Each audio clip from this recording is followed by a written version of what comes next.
Welcome everybody. My name is John Duke. I'm a NOFA board member and the host for today. We've got 4 presenters as well in this, and Marty is our backup host. He's the NOFA policy guy. NOFA Mass is strengthening our commitment to racial equity and justice by examining whiteness and dismantling systems of white supremacy that are part of many dominant systems, including our agriculture and food system. We also want to honor the indigenous land stewards who are the original occupants of the land that we are currently living, farming, and residing. Please use this link to find the area you farm and live and identify the original stewards of those lands. Lastly, we want to call on everyone, especially allies and co-conspirators, to action on a few items to assist BIPOC-led organizations. Those actions are listed on this slide. Also, there are 2 events taking place for Spanish speakers and for BIPOC members. We will make every effort to get questions you have answered during the workshop. Please feel free to use the chat feature to comment or to ask questions during the workshop. We will pose your questions to the presenters throughout the session. We will try to find time at the end for you to go off mute and ask your questions live. To speak, simply click on the microphone icon at the bottom of your screen. Please mute yourself when you are done speaking to avoid background noise. To save the chat, at the right of the chat box, there are 3 dots with extra actions. Click the 3 dots and select Save Chat, and it'll download to your computer. Please note that this session is also being recorded. We have a number of sponsors who help make our conference possible, and I encourage you to purchase from them. And when you do, let them know you appreciate their support of NOFA Mass. We also have some really nice items to bid for on our online auction. You can visit GoRallyUp.com winter auction, or text NOFA to 855-202-2100 and see the lineup.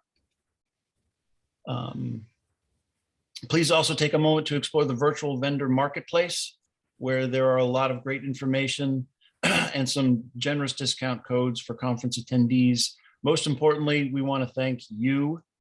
Thank you for spending your weekend with us, and especially to our NOFA members who make our education and advocacy work possible. At this point, I'd like to introduce our 4 panel members today. Hannah McDonald, who is the Western Massachusetts Regenerative Food System Coordinator for NOFA Mass.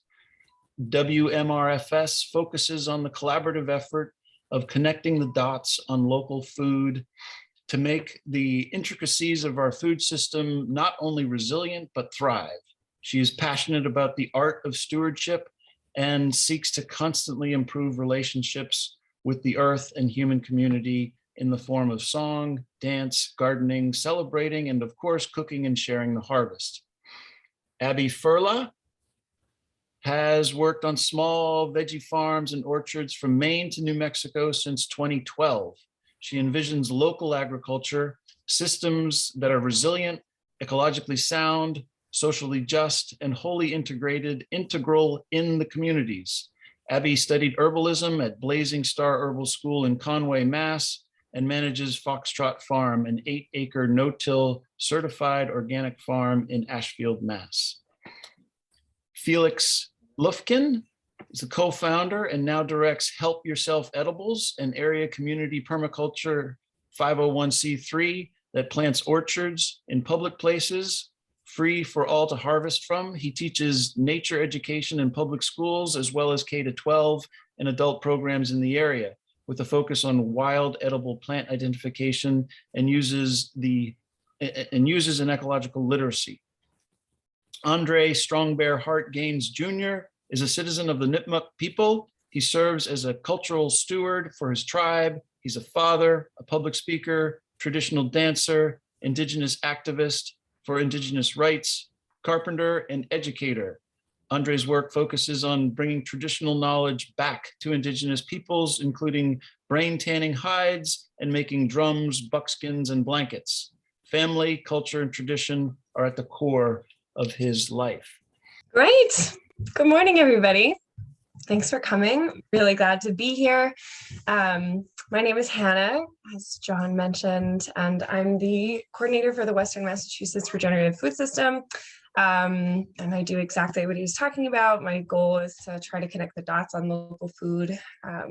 These systems are super intricate, and I think, we might be missing a thing or two as we organize. So I'm really hoping to use this conversation to give us some context to the organizing process and see, what we can uncover together to start to shift this paradigm to something a little bit more substantial and sustainable, and more importantly, regenerative. So I'm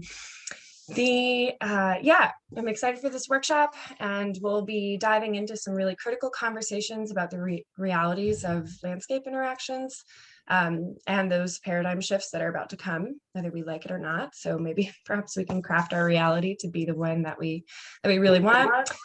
The structure of today's panel will be mostly dialogue based between our participants, so thanks everybody for coming. I'll be prompting us with a few topics to explore, and to our panelists, I encourage you to jump in if something resonates with you, or if you have another perspective to share. This is an opportunity to really pick this word apart, regenerative, and find out what our collective interpretations are and are not. And how to highlight how intersectional the word is. For the audience, I'd encourage you to take some notes of maybe what stands out to you, what resonates, and perhaps by the end we might be able to conjure a definition depending on what you've gathered and heard. So with that, please welcome our panelists, Andre Strong-Bearhart Gaines Jr., Abby Furla, and Felix Lufkin. And we'll just kick it off and jump right in. I'd love to hear where you guys are coming from today and get some context behind what you're trying to regenerate, and why food is a foundational part of that movement. I'll pass it off to you, Andre. You can start us off. All right. Motapinwani, Natasawas Minikisu Masmata. Good morning. My name's Andre Strong-Bearhart. I am from the Nipmuc Nation. I'm here in Ashfield right now, Ashfield, Mass. I reside in Grafton, though. That's where our little 4.5 acres that the state recognizes, although we know Nipmuc territory is way bigger than that. So I live on that little piece of land in which the state recognizes, but like I said, our people have been here for over 12,000 years, and we know that we're still here, no matter the genocide, the assimilation, and everything that's gone on here. And I believe that we're at a really nice turn right now, even though it's been really hard, and it is hard in general being a Indigenous person walking this life in today's day. A lot's changed in the past, I don't know, even say 5 years. There's a good movement right now, between land back and land use agreements, and people really coming together, all walks of life. I'm not talking just Indigenous folks, I'm talking folks who are recognizing what happened here. And so I'm grateful that I see faces here from all walks of life, and that actually care about what's happening on Mashituna, which we call the Great Turtle that we live on. We know that the way we did things here for thousands of years, it wasn't interrupted. We weren't in such a hard place as we are today when it comes to the earth producing the things that it needs to produce, when it comes to harvesting the things we need to harvest, and when it comes to fighting off these so-called laws, even though we have treaty rights. A lot of people don't even recognize the federal treaty rights to hunt and gather and fish. And I'm constantly having these conversations with DCR and other states and park, and local police in general, you know, firemen, fire chief, come and have conversations with us. You know, we just telling them about the way that we harvested and we still harvest here, and we still hunt and fish and gather here. So I just wanted to kind of open up a little bit about, you know, how my view on this is in general, because this is a strange forum for me anyways. Normally I sit with a group of people that I can look in their eyes and we can have some conversation like that and maybe walk the land, because the land speaks louder than usually our flesh can, you know? And so when we can walk through the land together, we can start to understand each other, because that land recognizes, at least me, I know I have a relationship with this land that I live on, you know, the Aki, the earth. I know that I have this relationship with it because I know my ancestors have been here for thousands of years. And so when we say Nupianta, Masakista Kokish Nuichi Woman in a Misnawal, and when we speak that language that we spoke here for thousands of years, we know we're connected to it in that way. And so it recognizes us just as much as we recognize it. And so when we walk through these lands and, you know, we're talking about regenerative food systems and what it means and all that, and to create definitions, and that's hard for me to put my mind around, because that's not for me to do. You know, the earth does these things. You know, when you walk through the earth, it'll tell you and show you a lot of different ways that it wants to grow, a lot of different ways that it needs to be, things that need to shift and change here. You know, a lot of times change is looked in a bad way. You know, I can definitely say the change that's happening, like with the ice caps, and you look at a starving polar bear, that's horrific. You know, I don't even know, that really cuts deep in my spirit when I see a starving polar bear. But I know that the earth has a way of regenerating itself in many different ways. And so I'm not gonna go too in depth at the moment, but yeah, I just want to say thank you for having me this morning. I look forward to continuing this conversation and growing in a lot of different ways here. Thank you so much. I really appreciate that emphasis on facilitation and tapping into earth wisdom. That's huge. So thank you very much for sharing. Javi, I'll pass the mic to you. We're talking about where you're coming from today and get some context behind what you're trying to regenerate and how food is foundational to that movement. Yeah, hi, good morning, everyone. Really nice to see you all. Thanks for that introduction, Andre. I'm also calling in from Ashfield, so maybe Andre and I should go for a walk after this or something. Talk about how much more sense it makes when we can, you know, be eating food as we walk and talk. Ashfield, where I live, is the traditional lands of the Nipmuc, but it's also where the Pecumtuck and the Abenaki lands sort of meet. So we're sort of at a crossroads of traditional lands where we live here.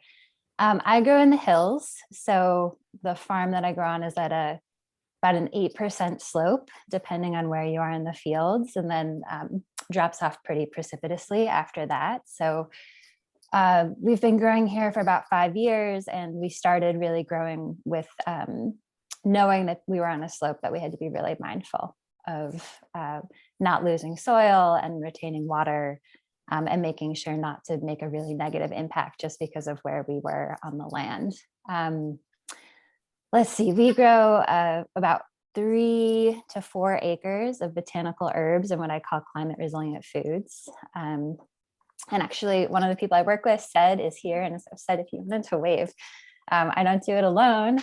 And also my NOFA mentor from many years ago, Jen, is here, who helped me. Yeah, Jen's waving, who helped me do a lot of the setup of the fields. But we grow botanical herbs and climate resilient foods, and we host what we call a Healing and Resilient Food CSA, which is really just a platform to ask questions about agriculture. And so I think we could have a really robust debate about whether or not my farm is regenerative or any farm is regenerative, but the CSA asks the questions of like, how do we actually eat in a time of changing climate and changing political landscapes? in a way that doesn't contribute to doing more harm. And so that means like, how do we actually eat without growing more plastic or without using more plastic? Growing more plastic was not what I meant to say, but it's a funny mistake. How do we grow without more plastic? How do we choose plants that are actually really resilient and really suited to the place that we live and the place that this place is becoming? Which in my case means like, maybe we don't grow all of the 48 vegetables that were in Elliot Coleman's The First Organic Farmer book. Like maybe we don't grow lettuce, maybe we don't grow tomatoes, maybe we grow ground cherries and bitter greens instead. And so the CSA is really a way to say like, what are the plants that make sense to grow here and that don't need the same kind of babying and intensity that the traditional vegetables that we grow do. So it's a little bit about the CSA, and then we're putting in, we're in the process of opening and planting 4 acres of elderberry this spring. So that's a bit about what we'll do. I'll pass for now. Thanks, Abby. Go ahead, Felix. Good morning, everyone. Felix here. Lived in the Valley for some time, but also beaming in from Ashfield this morning, where just where I'm living for this winter. My main belief is that the land is really the container for our for our physical food systems, and it also holds our relationship to it, which we hold the other piece of.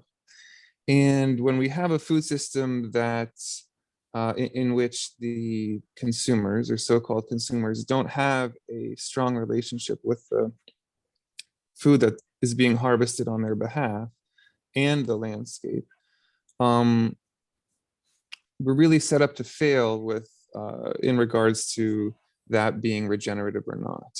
And whatever work we can do to make our physical food systems regenerative, carbon negative, biodiverse, and all that stuff is quite critical. And equally important, I think, is regenerating our personal and cultural relationship with these species that we harvest, as well as the landscapes that that yield them. And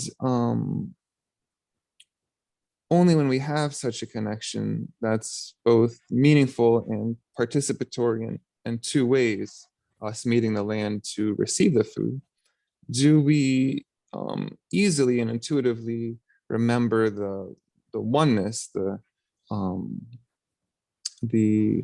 holistic reality that is actually the reality, whether or not we're aware of it.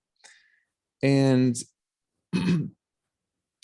thus, my work with the nonprofit Help Yourself and through other programs has been to try to create as many opportunities as possible for folks to have meaningful and really transformational experiences in just the act of harvesting their food, not just doing it pick your own at an apple orchard, but having the intersection of harvesting one's own food, or even just some small portion of one's own food, in the context of land that is that we feel that we belong in, that we are part of. And therefore we can experience and we can remember the reality that the land is what is our primary supporter. When we go to a pick your own at a farm, that gets there. But when we can do that in our own backyard, or walking down the sidewalk and picking some wild foods, wherever that is, wherever we call home, urban, suburban, rural, that regenerates really, neural pathways and real estate in our brains that have atrophied about our sense of connection to the space. And I think that there's a lot of magic there because we can ignite and inspire a sense of belonging to the land. And when we do that, we can, we elevate the land's importance in our decision making. We advocate for it, we protect it, we conserve it, we invest in it. But when we don't have those chances to remember that connection as a whole, as a culture, it's quite clear what happens. So our work has been to transform public places, community places, from sort of boring and non-biodiverse and non-yielding lawns, mowed lawns, random sand pits and stuff, the bits of nature that you'd see in a city, into not just community gardens, but community orchards that are free for all to harvest from. So when it comes to the amount of food produced, it might not be significant on a regional, in a regional food system, but what our main harvest is we hope is a sense of connection and integration with the land, and with the land, the species that likewise are supported by the land, who we share relationship to, we share ancestry with, be it an apple tree or grapevine or a worm. We all kind of meet together at the ground zero of eating something on this patch of dirt. Thanks, Felix. I'm getting a lot of undertones there of the necessity for healing and kind of like the ripple effects from there out. So I appreciate you bringing that perspective. I'd love to dive into some of the technical aspects of regenerative, because I think that's where a lot of the emphasis lies right now. Is a lot of people in agriculture are defining the word regenerative as a specific practice. The principles are keep the soil covered, minimize soil disturbance, maximize crop diversity, maintain living roots in the ground year round, and integrate livestock is like kind of the big 5 definitions of regenerative farming. And I open it up to our panel. Is this an accurate definition? Why not? And what might you change about it? And Abby, I'd love to hear from you, since you've mentioned a little bit about, you have your organic certification and things like that, but like, is that technical language enough? Oh my God, I have no idea. I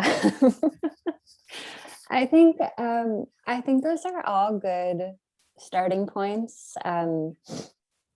But for me, the like real test of the word regenerative is like, if we like get to the core of the meaning, like to like create again, like are the practices making it possible for things to continue growing over and over again? Like, are we extracting from the land as much as we're giving back to it, or are we only taking? And so I think more so than any specific practice, the question really has to be like, that's the question that we have to center if we want to have regeneration as our goal. So I think that like what's missing for me in the technical definitions that you gave is a greater sense of how a farm or those practices fit into a bigger holistic whole. So like, where are materials coming from? What is covering the soil? Like, if it's plastic, is that actually regenerative? If we're like extracting fossil fuels from the earth and then releasing microplastics back into our soil, like, do we get to count that? So if we're using peat moss, which is like a really common ingredient in soil mixes, but that's coming only from like the mining of peat bogs, which are a really finite resource. Like, is that regenerative? So I appreciate those definitions. I think they're really helpful, but if we're not situating ourselves in a much bigger picture, I think we're really missing the point. Yeah, really curious what other people have to say. Floor is open to our panelists. Abby, I wanted to definitely just touch on that. I appreciate that, because that's exactly what I was thinking too. Yeah, these definitions get difficult. And I think that the question itself, when I wrote when I had seen this is it that the soil needs saving, or is that the surroundings around the soil need the saving? That's like a real question, you know, like, and what I mean by the surroundings is really the people's minds and how they deal with the surroundings and the soil. I don't think it's the soil, you know. Yeah, there's definite ways in which we had traditional harvesting and traditional planting, you know. The landscapes are so different now. There was so much old growth here. Even just ways from, you know, as a cultural steward, we're constantly trying to clean out old, whether it be cedar swamps or particular areas in which when they say they're protecting them by not touching them, DCR, I should say, or other folks that are protecting particular private properties, they think that by not touching anything is actually preserving it, but it's not. It's actually harming it because you're not removing the dead, you know, and letting the new grow. You know, the earth has a way of, you know, growing what it wants to. But if we're suffocating it, you know, because of our lifestyles, then it can't do what it needs to do. You know, like the earth is way more significant than, you know, the way our minds work.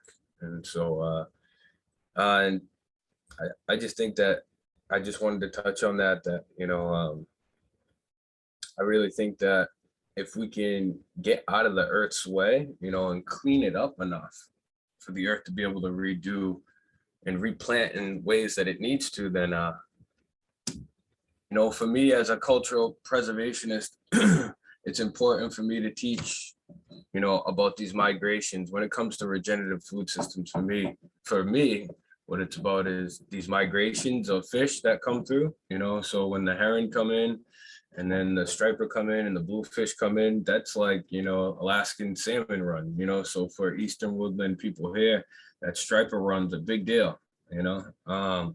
And, you know, when it comes to things like that and, you know, these shellfish. So a lot of our Wampanoag friends down on the east, a little south of us, in Narragansett, you know, that those quahogs, those are everything, you know.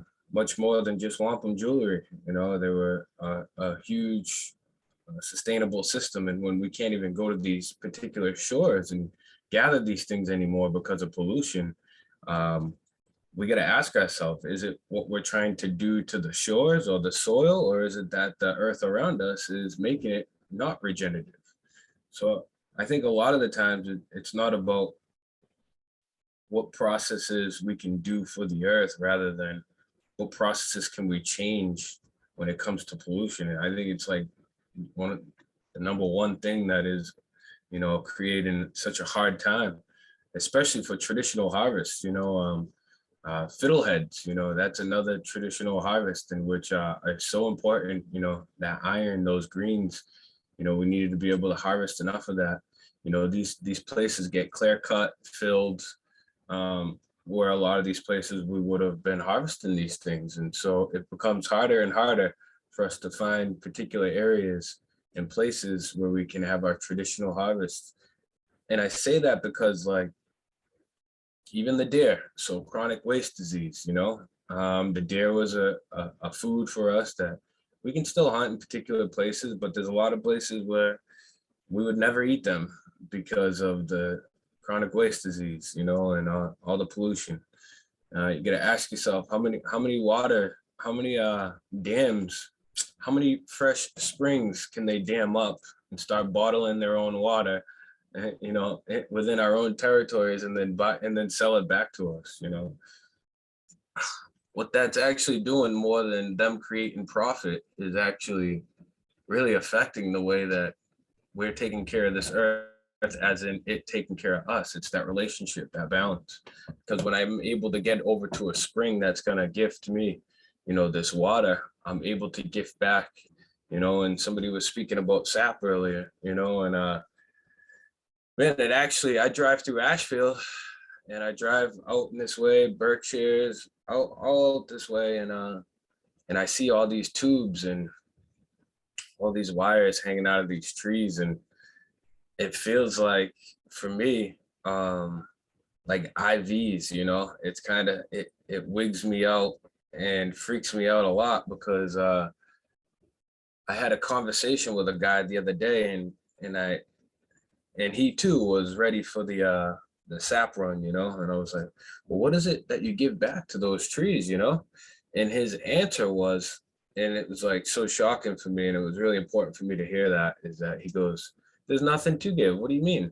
And he was very honest about it. Like he wasn't like being rude about it. He like honestly thought that there was nothing back that he could give to the tree. You know, I'm like, you mean to tell me that this tree gifts you from year to year to year until you suck it dry and it dies, and you feel like you have nothing to give back, and then you sell that sap back to my people here for what, $8 for a little bottle like that?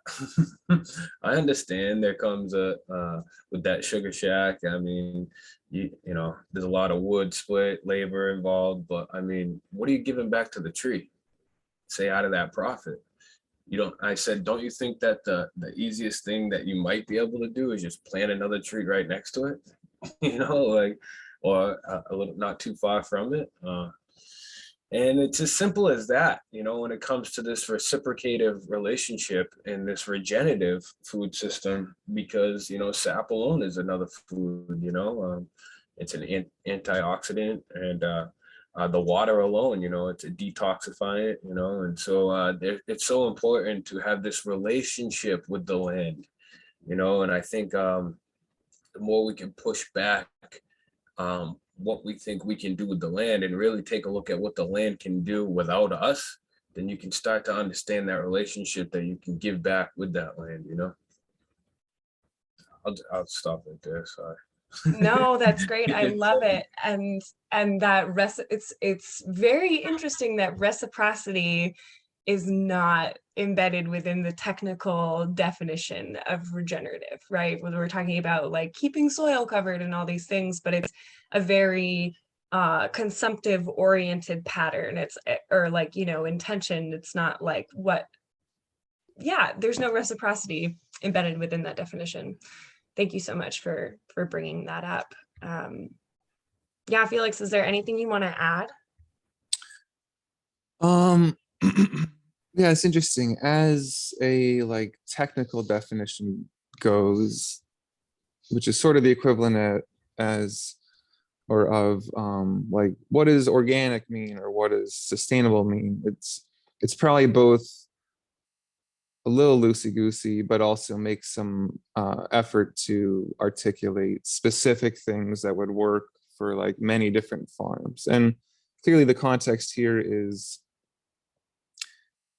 land, you know, terrestrial plants or mixed plant and animal farms. You'd have to expand the definition to talk about aquatic farming or marine farming or things like that. So it's clearly not complete, but it seems like reasonable from, you know, a practical sense for a veggie farm, let's say. But I also agree that it kind of falls short in that it puts the focus on sort of properties. It describes properties of what the practices are rather than maybe setting concrete goals for or ways to measure them or the thinking behind them. So the phrasing alone could be improved so that it would evoke that sense of connection and integration and purpose of serving the land, not just meeting a qualification. That would, I think, you know, make it be all that more transformative culturally. Covering the soil, you know, that's good. It's like, you know, leaves in a forest every fall. They mulch the soil and they, you know, they feed the critters in the soil and they prevent it from drying out and blowing away and losing carbon to the sky and keeping the roots living in the ground without plowing. Although I'm not sure if the definition specifically forbade plowing or tilling, but all those things on their own, you know, they're a good step towards it. But seems like it could be improved a little bit. I guess I'd add that particularly here in the Northeast, we really, as anywhere on Earth, but here in this context of a forested woodlands that's sort of mixed between in northern New England conifers, and then down here, mixed forests. Our agricultural systems should be focused on trees. They should emulate forests. They should be primarily tree-based food systems. Of course, we can still have our veggie patches and corn and all the veggies that we like, but we shouldn't be clearing forests to make food. We can be working with forests to achieve more biodiverse forest systems that feed not just people, but so many other animals, some of which could also be sources of food, like deer and bear, and some of which we just consider wildlife. So this is where agroforestry has its own sort of set of definitions, and probably will have or has emerging standards, and I think that's really important, especially because the historic context of humans farming in this space far earlier than the 17th century, was forest farming, and using forests as not just as a place to go gather like random wild things, but as a sandbox, as a mixed pasture and farm to not just meet the needs of the people, but to vastly increase both biodiversity and productivity using management practices that are totally forgotten, such as fire and planting into forests. So I think what I would add to the definition is, which was also addressed, would be defining what the boundaries of the of whatever place is being certified are, and then including ways to address and relate with those edges. So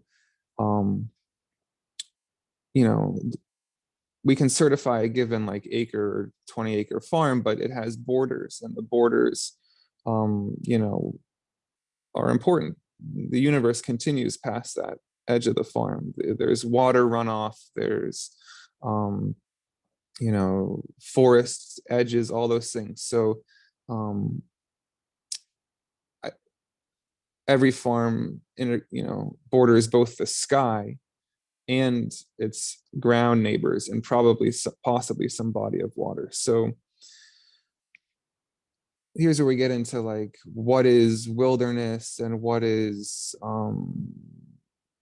nature and what is the human sphere and what do we get food from and so on. So it can get a little blurry. How do we integrate these regenerative practices with the forest, with state protected land or national parks or something like that, in ways that we can both improve their biodiversity, protect them by doing so, and harvest food from them, which is also challenging because we're talking about massive populations possibly doing that. So I guess the more you zoom out and expand your edges, the more complex a definition gets, but I think the more realistic it gets. So it's got to be a system of overlapping definitions and practices that somehow relate to each other. Yeah, context is super important. I mean, if you're not actually in a place and assessing what the history has been, what it really needs to regenerate, I mean, if you're not paying attention to what your soil structure is, for example, or like what actually lives or could live in that space, I think we're also missing a lot, because you're not taking the whole into consideration. Just if you have these 5 principles of regenerative agriculture doesn't mean that each place needs the equal amount of those things, or that there's a one size fits all blanket of nurturance and regeneration. I think each piece of land needs a different type of regeneration, and it's our job to listen. I think there's a lot of cool conversations popping up in the chat that I want to get to eventually. So I think before we do some audience input, I would love to hear, I'm so excited to hear this, is how tending land and soil and earth has tied into your own understanding of this concept and larger systems change. Because we know that there's these ripple effects of like what happens here now has larger implications and ripples out and affects other things. Like we don't just harvest something and then poof, eat it and then it's all good, it's all gone. Like, no, there's waste that goes somewhere, things move around, we distribute it to people. There's, some people don't get that food, and there's issues with land access. So I'm wondering how in your practice, perhaps there's been some larger social or economic implications, maybe a reinvigoration, maybe some gaps in what you're noticing and what you're trying to regenerate in your work. How might we use this frame of regeneration to change our consumption patterns, including that collective organizing and social awareness? And I'll let whoever resonates with that question go first.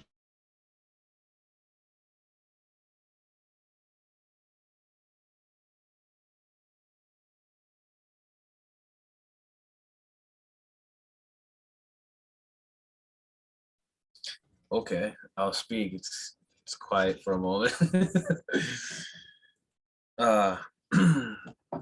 As an Indigenous person here, something that my elders taught me, and a way that we walk and what we do here is always for the 7 generations before us and 7 after us. And so, when we speak about that, what you're speaking of, everything that we do is not in a sense of just consuming it then.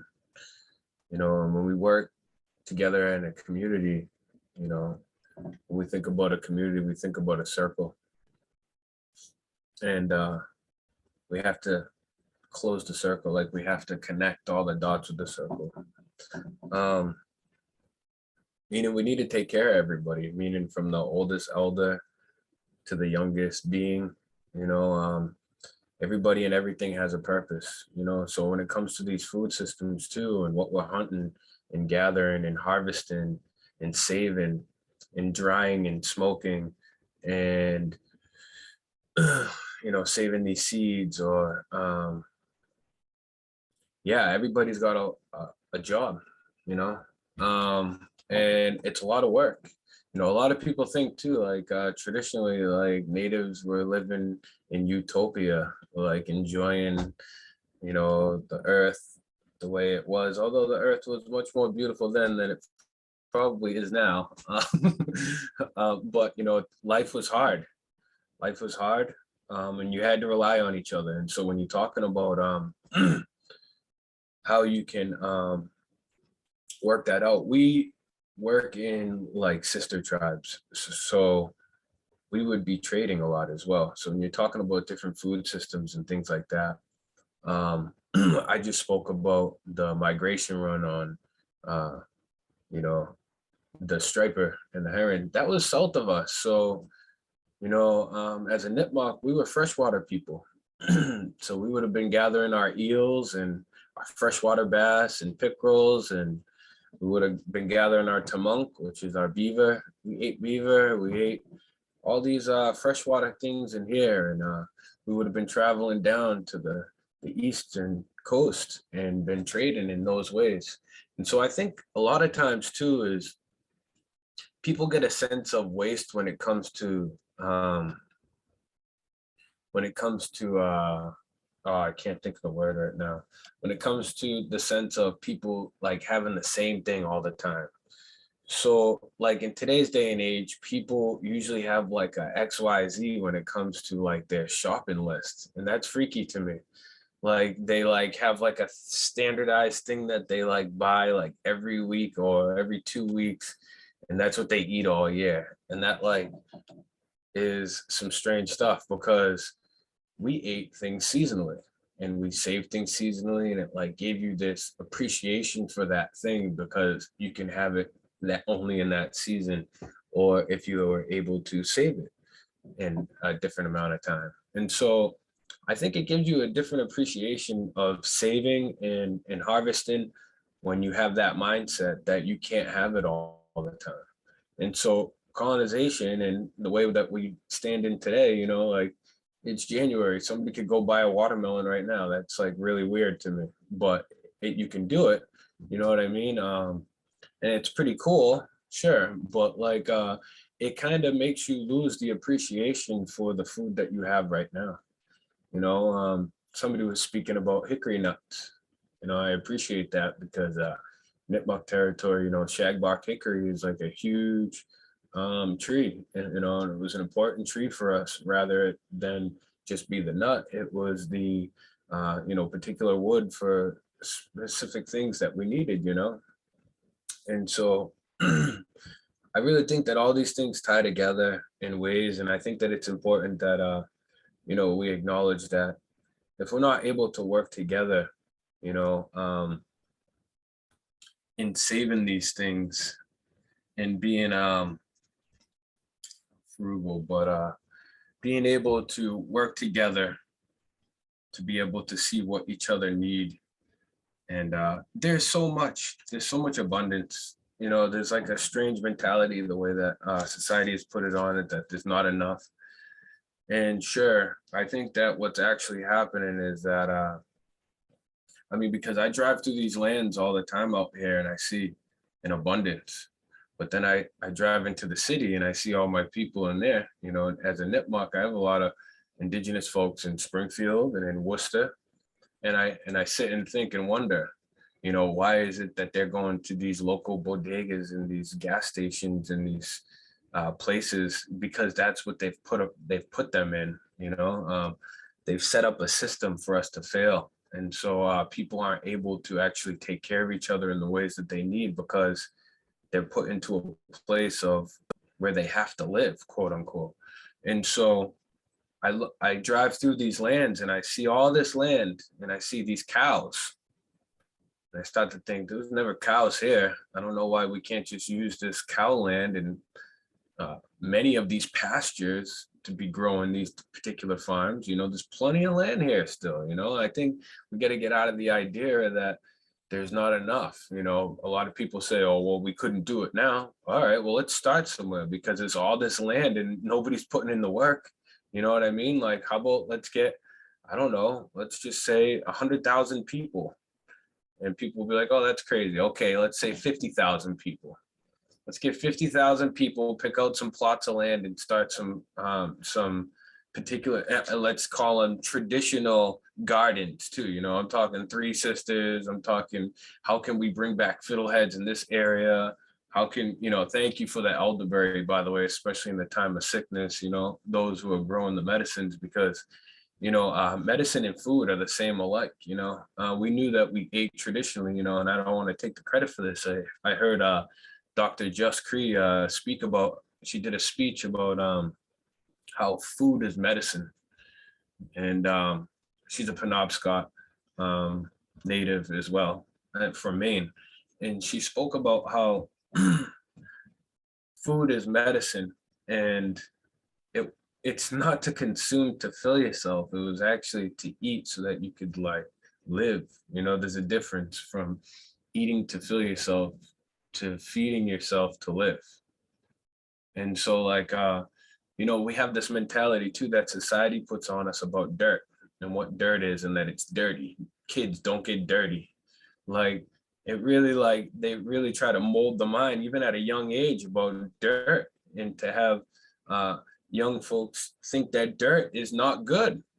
like it's like unhealthy. So then kids don't even want to get into the dirt. You know, they want to look at their screens and all the things that's going on today. But you know, dirt is not dirty. Dirt is soil. Soil's alive. Soil's an entity. You know, it's a being. When we say to all our relations, it's something that we're related to. You know, that thing's alive just as much as me, and it's gonna grow something inside of it. You know, like the womb of the earth. You know, like we talked about how our people are a circle. You know, everything in the world is a circle. Everything in nature is circle. You know, the trees are circle, the earth is circle. Our homes traditionally were circle. Creator gave us circle eyes so we can see the circle world, see that circle sun and circle moon. You know, we understood that everything worked in this way that was complete like that. And so I think the more that we can start seeing things like that again, and being able to come together, you know, I'm, like I said, I'm really appreciative for like those who are out in Ashfield, like you know, Double Edge Theater. They are a great ally for those who are indigenous. They've created space for them to come back, for us to come back and be able to tend to the land and be able to hunt and gather, grow, you know. And I think that this is a real movement, you know. Like our people, like I said, took care of this place. We were stewards of this place for thousands of years, you know. And I think that right now there's a real question for like, well, what do we do? What do we do? Well, let's create some space and let some indigenous folks who have this traditional knowledge that we've had for thousands of years get back into these spaces, reroute our blood memory into this land and do what we did here for thousands of years. And I guarantee that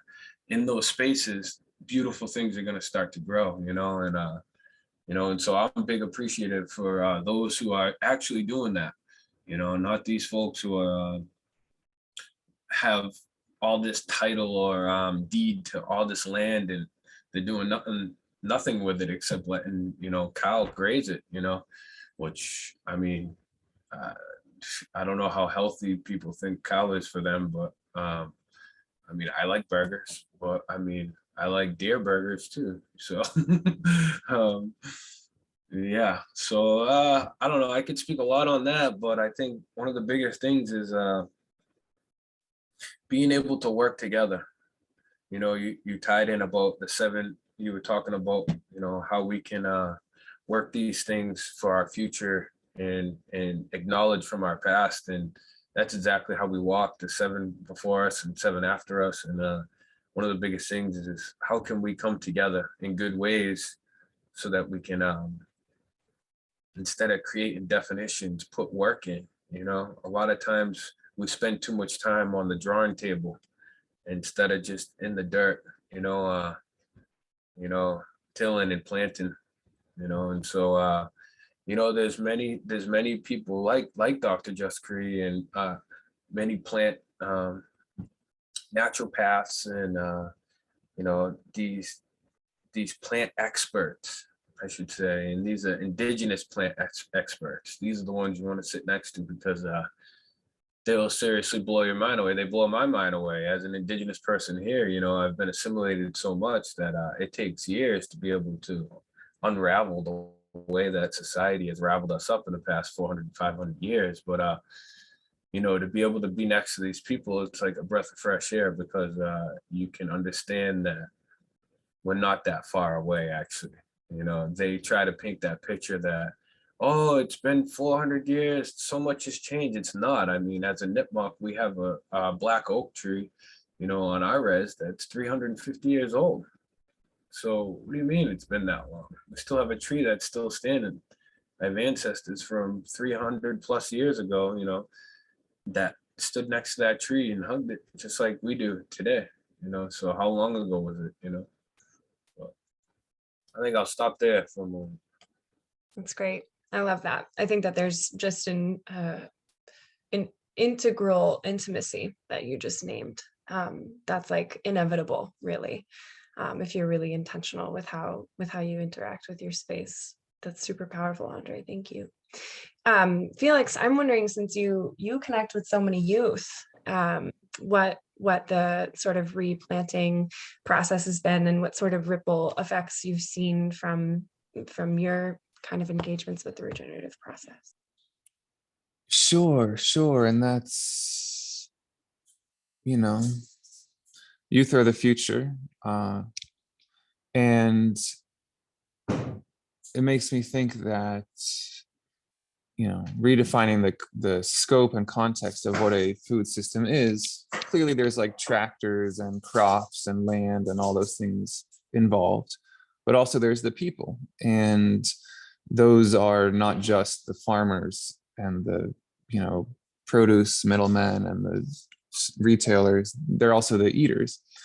And so that got me thinking, how could a definition of regenerative food system include education and you know, as a guidepost or as a goal or a metric? How could any given farm be measured to how could a given farm's impact on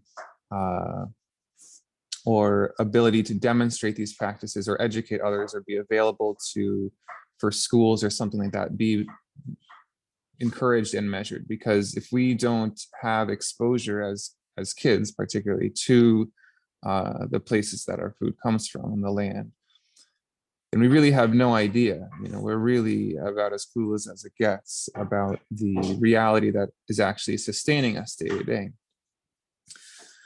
And not to bash, you know, my own public school background at all, but we really didn't have, we had a few farm like tours and stuff like that, but it wasn't adequate in terms of passing on to at least my class a literacy of the plants and animals and the land that is actually doing the work of sustaining us. Be it, you know, the species of trees in our backyard that are providing ecosystem functions for countless species, including ourselves, or, you know, how to grow a pumpkin or an apple, or even how they are grown, or how to, you know, butcher a chicken or things like this.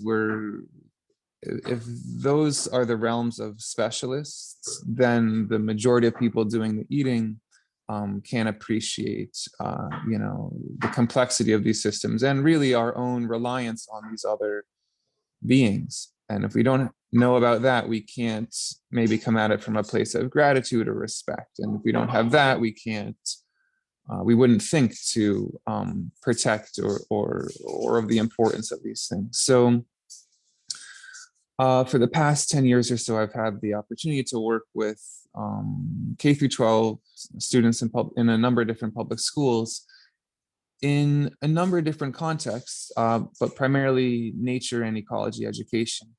And this is mostly outdoors. And I've had pretty free reign to design these programs, and they've included many things, you know, more than just nature walks. But what I've seen to be the most impactful and transformative is giving opportunities to, you know, to get dirty and get hands-on.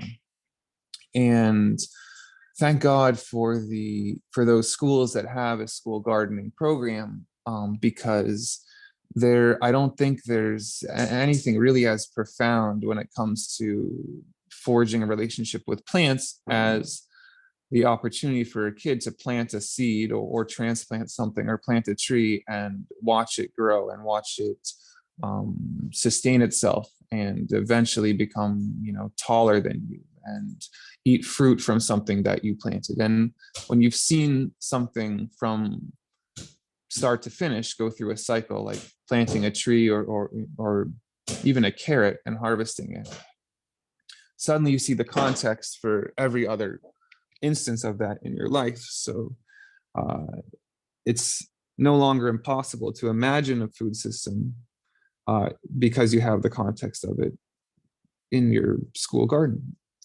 And maybe that goes on, maybe that, you know, in your life goes on to having your own garden, or going into agriculture, or at least having a visceral understanding that there is a connection. And that could be taught in classroom, or via YouTube or something, but really getting dirty and getting your hands on is, I think, the sort of strongest form of teaching that connection and showing. And really, the teacher is the plant and the emergent sort of awareness in the student. There's only so much you can really show and tell. And one of the, so that's the bare minimum. We could really get a lot more creative and improve our education system by having it more fully integrated with food systems. And I don't necessarily just mean school lunches, but curriculum wise, every school deserves a garden, as much as it deserves a wood shop and like a lab and anything like that. And so that, I think, is the baseline we should work towards, by either grassroots organizing or volunteers, or through legislation that, school gardening as a core curriculum thing. And that's an opportunity to also go beyond just, your typical raised veggie beds with lettuce and potatoes and radishes, to orchards. Schools should also have orchards. And because by observing perennials and tending perennials, kids, or teachers, humans, can awake to cycles of time beyond just annual plants. And we start to see, the forests work like this or act like this. And that, I think, is, a good second level thing that we should work towards. And then I think it's also critical to involve youth in planting and regenerating the land beyond the school, to nurture a sense of stewardship and to awaken them to their own potential impact. And so some of the most successful programs that we've done have been stuffing a dozen kids in a school bus with like 20 apple trees and a bunch of mulch and tools, and basically getting the bus quite filthy, and going around town to during sort of service work days to other public or community locations, so other schools or libraries or community centers or things like this, where we've negotiated some opportunity to plant some public access fruit trees or berry bushes, or even just pollinator flowers. And the school is one thing. The school, the kids know, is their sort of realm. But when you plant in a public place, when you transform a public place that's shared, that students and the community has a lifelong relationship to, even if it's just driving by it every day, seeing an impact that you've had a hand in the commons, even though it's all divvied up as different organizations or entities owning each chunk of land, that probably taps into the same sort of hardware in our brains of what is home, what is the scope of the thing that we have responsibility for. Long ago, for all of us, that would have been, this forest or this, prairie or something. We have responsibility to tend this space. And a huge way that we can tend it is planting something there that will benefit not just us, but also this space. But since we don't have those common landscapes in quite the same way anymore, what they look like is sort of suburbia or a city. And typically that's the domain of municipalities or town governments to decide, what's going on, what's going to be planted in this park. And those are experts and specialists. And typically those don't focus on edibles or medicinals or even pollinators. So rather, the species selection and the management practices focus on, what looks pretty or basically random, like aesthetics. And so it kind of denies us as a whole as a community, to feel that shared sense of stewardship, since these specialists are tending these spaces, and that these spaces are being designed in a way that don't immediately reveal that they're supporting us. We can't go harvesting from them. We can't go tending them. We can't hunt a squirrel, in the park. So by changing the way we set up these spaces to, can we replace the perennials with those that give food or medicine or support pollinators? Can we change the way that they're tended so that we all have a hand in them? And can we involve youth particularly in this process so that they see this can be the new normal, that, I can have an impact that's positive on the landscape that's way beyond just my front yard, but is basically, the real estate that we all share, from a public park to a bike path to a library lawn to their school lawn.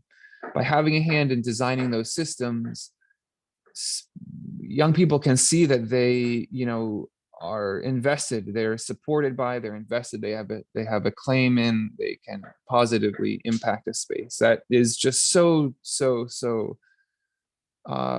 magically transformative. And that's ideally that's a lifelong, those impacts are lifelong, and that the trees live for centuries, and will continue to sustain and reinforce that sense of having made an impact. So that can just be so transformative, and I'd love to see that be expanded to curriculum in which students statewide have service projects where they collaborate with the town to identify underused town-owned land, which it's got to exist, to plant perennials that can directly support the community, which also includes non-humans. So I think that is that's kind of the ultimate intersection of ecology and culture, and how changing how we think about using this land and relating to the land, and reinvesting in the commons that for most of human history people had a role in. There was an expectation that we'd have participation in tending and harvesting from common spaces, and now you're not necessarily permitted to do that, which is also by design. So there's clearly work to be done in that, but for that reason I think working with education and young people is quite important. Thanks, Felix. And I think too, once you start to get at the bare sort of minimum of interaction, there's this whole other sort of lifestyle and culture that can fruit from interacting with our natural spaces, and start to make clothing and medicine and other other continual aspects of ourselves, where we're not like necessarily importing cotton or clothing from the South, or trade can be a magical thing in some ways, but globalization obviously is really detrimental in others. And Abby, this will be our last question before we go to some of the audience interactions, but I know that you've seen lots of ripple effects of the work and in regenerating culture and economy. And I'm wondering if maybe you can share a little bit of what you've noticed. We need to work with our land, but community and connection, and what other sorts of things need to fall into place? Yeah, thanks for asking that question, Hannah. I heard a lot of what I think on this subject reflected in what Andre was saying, and I just heard this deep reverence for food, and also traditional wisdom around food and how it's used. And so, we grow a lot of really weird things on my farm. There's we're always giving out dandelion greens and auroch greens and amaranth and ground cherries and things that are a little more esoteric. And I think I know, for instance, when I first started getting interested in herbalism and like eating wild edibles, I like sat down and tried to eat a salad that was made up entirely of dandelion greens with like a little bit of olive oil on it. And it's like, yeah, it's bad. Like that does not taste good. And, you know, as I like started delving into how that would actually be prepared, you know, looking into traditional food systems, like, you know, Italians eat a lot of bitter greens, but it's almost always like cooked with a lot of olive oil and a lot of cheese and often like paired with bread. And they taste really good like that. Like a dandelion green pesto is amazing. And not only does it taste good, like not only is it looking into traditional food systems, it helps us understand how we can eat these foods that might not be part of the conventional diet that we were raised with, but those food systems have so much inherent knowledge about how those nutrients need to be digested. And so like the brilliance, for example, of pairing dandelion greens with fat is that the nutrients in the greens don't get absorbed unless you eat them with fat. And also the bitterness of the greens helps you break down fat. And so when you combine these foods together, they're actually way more nutritious and way more pleasurable to eat than if you ate them alone. So one thing that we've been doing in the CSA is really doing like a deep dive into the foods that we eat and where they come from and how they would be traditionally used. And it's been really cool. In the last few weeks, I put out a survey to my CSA members around like what they learned and what they loved. And to like basically there's a question, it's like, what did you learn this year? And sometimes I'd get these beautiful lists that were like climate is changing, mugwort helps you dream, dandelion greens are good as pesto, and like sliding scales work. You know, and I was just like, I loved that series of learnings as like a haiku or some, you know, as a poem.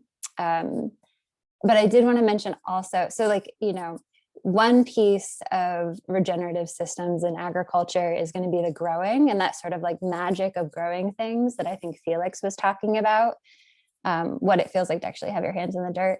But the other like really important like half of what it means to have food is like what you do after you get the food. And so I think one of the questions that I'm holding and the pieces that I really like to explore are how can people and how can we as like people who work with food really facilitate the integration of those foods into people's lives in ways that are really, really meaningful.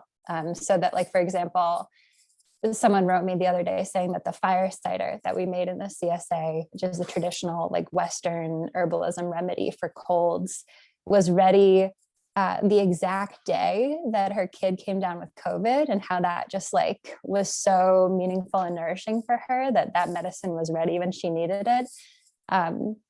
So I think that's like another question and piece that I really want us to hold. In terms of one other thing that I want to talk about is sliding scales. And I think if we're talking about regenerative food systems, we have to be talking about access. And there are a lot of, you know, like there's SNAP and WIC and a lot of like government technologies for doing that. But we also like on our farm, we use sliding scales, which I just find to be this like magical community tool for asking some people to pay more so that other people can pay less. And I have never once had a sliding scale that didn't come out exactly in the middle, which I love. I know that that people, for the most part, are brave enough to ask for what they need and generous enough to give what they have. And so I don't remember why this was an answer to your question, Hannah, but but I do think working in technologies and tools for communities to support and hold each other and increase access is also, you know, a huge piece of what it's going to mean to be regenerative as a food system in the future.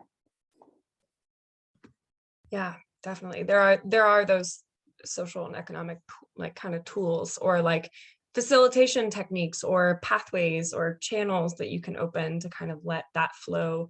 Because no matter, even if you have like the most regenerative soil practices or, you know, have established maybe the most bountiful forest, that doesn't necessarily mean that people have the opportunity to interact with it equally. So yeah, there are definitely ways, and especially in our culture too, right? Like, it's very extractive. And so how do you make sure that principles of regeneration are embedded into something that is extractive in order to shift that paradigm? So I really appreciate that. There has been some really, I just want to say, first and foremost, I'm so happy to hear from all of you. I feel like I've just learned so much, and yeah, my eyeballs are like super bright right now and open. There's one question, I think we have to wrap up in about 5 minutes, but there's one question that I want to bring to the table.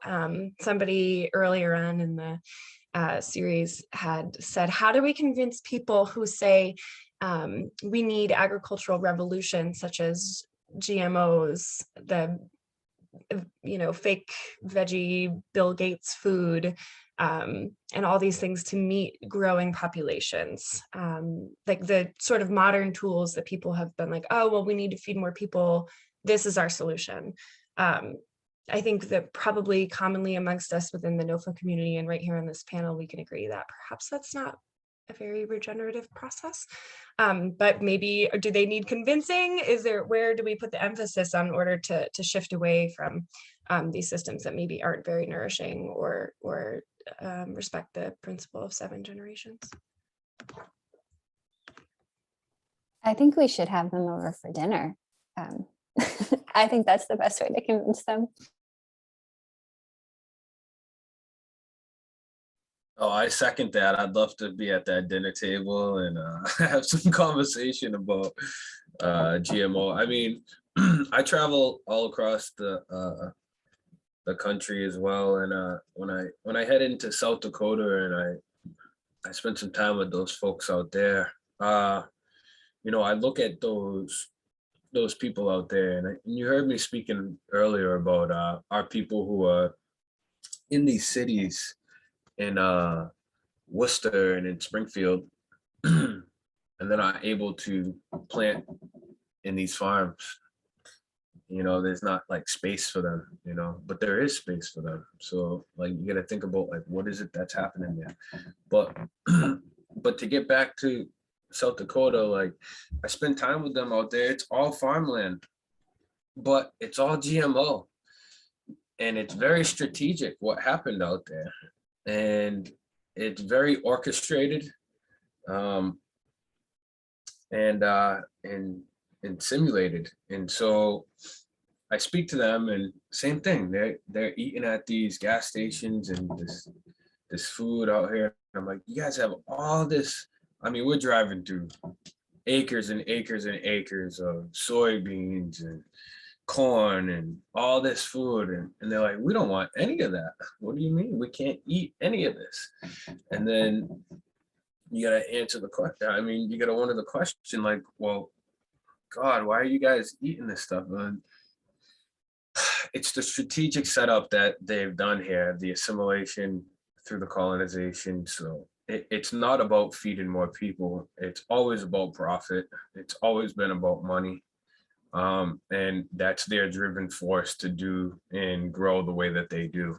And until you can get into a community such as large as Yankton Sioux Reservation, and you drive through all those different farms, and you ask the people themselves, why they're not farming themselves, and it's because of the way that it's happened out there. They've had to lease off their land to be able to pay for X, Y, Z because of the way systems are set up. And it was just so strategic the way that, they gave back that reservation, or they let people have that reservation, that plot of land, but they had to lease it off to farmers who don't grow organic. But it's wild. Like, here we deal with it in a different way than out there. Out there, it's the GMO, and they're not able to, there's no space for them to grow it. All the farmers have taken all this land and leased it through the tribe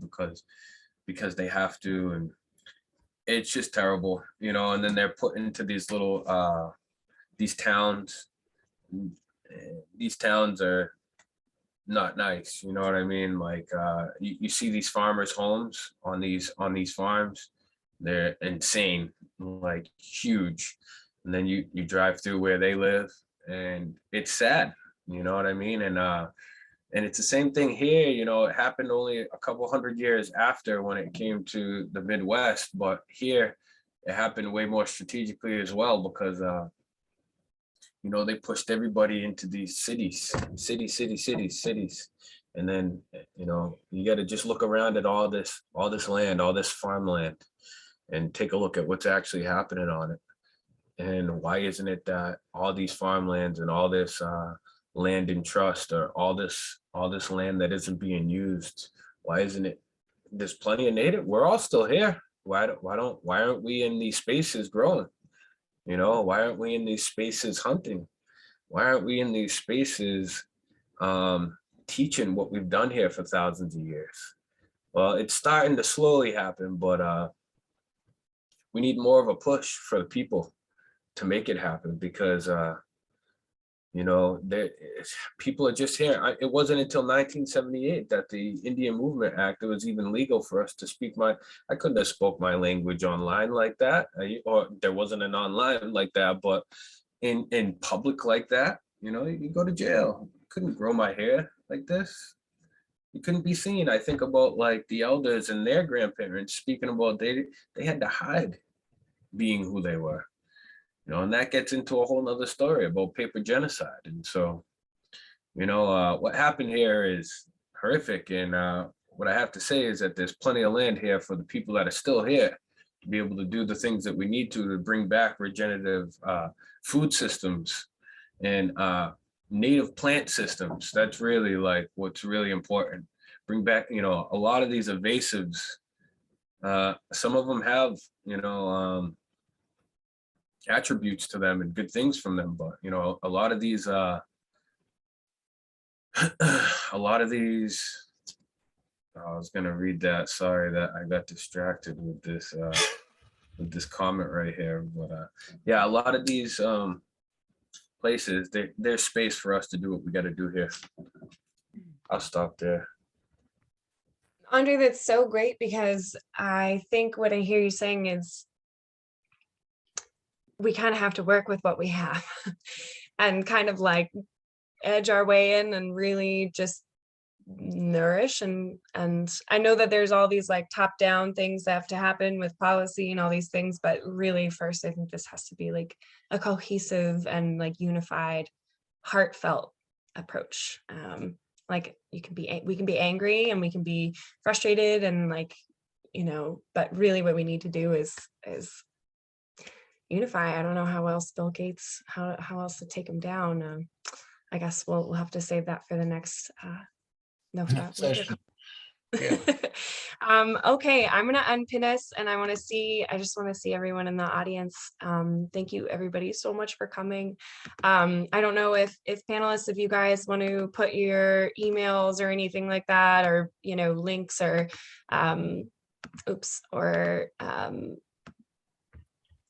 sorry, I'm doing technical stuff while Felix is the only one pinned now. If anybody wants to share, you know, a way for folks to get in contact with you, I'd be happy to, if you want to put your stuff in the chat. Thank you so much. I really enjoyed all of this. Virtual pause to you all, and much appreciation. I want to thank you all as the host of NOFA Mass. I think this was a remarkable discussion. It speaks a lot. I think there was about 200 participants in this conference, 50 of which are here.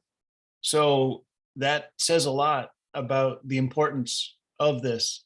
This conversation is super important. And I think, you know, this is where we're gonna start making some changes. Who cares about Bill Gates? It's the commons, it's us, it's our community, making our community strong again, and we can do it. So thank you all. Thank the panel. You guys are awesome. It's wonderful to see all the NOFA community here. I wish we could be together and continue this conversation. And let's continue this conversation. This is all great stuff. So unfortunately, I got to do some paperwork here, and we do have to shut this room down because there's another conference coming right in, and I'm going to get in trouble if I don't do it. I just want to say one thing really quick. I'm sorry. Man, it's more important than what I got to say. No, it's not. It's all equal. I just want to say that I'm kind of happy that we didn't come up with a definition of regenerative. I think it's important for all of us to like really resonate with what we heard today and like take to heart what makes the most sense and for our context, and like listen to each other. And if you want to get in touch with me and like let me know what your definition is now, that's fine. If you want to keep expanding it, like take these principles to heart and keep sharing these stories. That's all. I forgot we were defining the word for a second there. Okay. Maybe there isn't a definition. Maybe it's just a state. It's the commons. It's agrarian. It's thinking of Gaia. It's being part of it.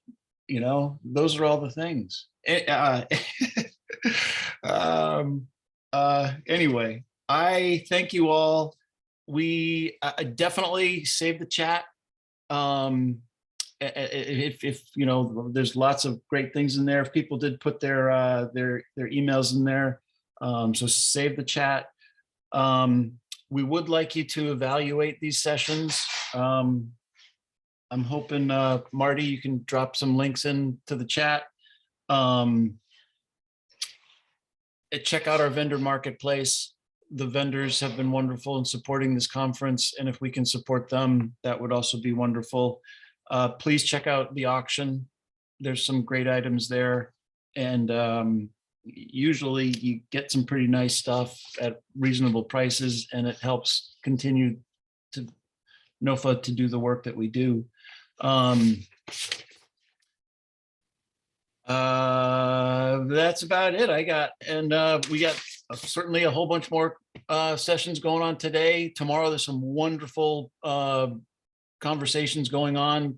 Some are going to build on this. So that's all I got, folks. Thank you all very much. And we'll see you for the rest of the day. Thanks, everybody. Thanks, everyone. Thanks so much, everybody.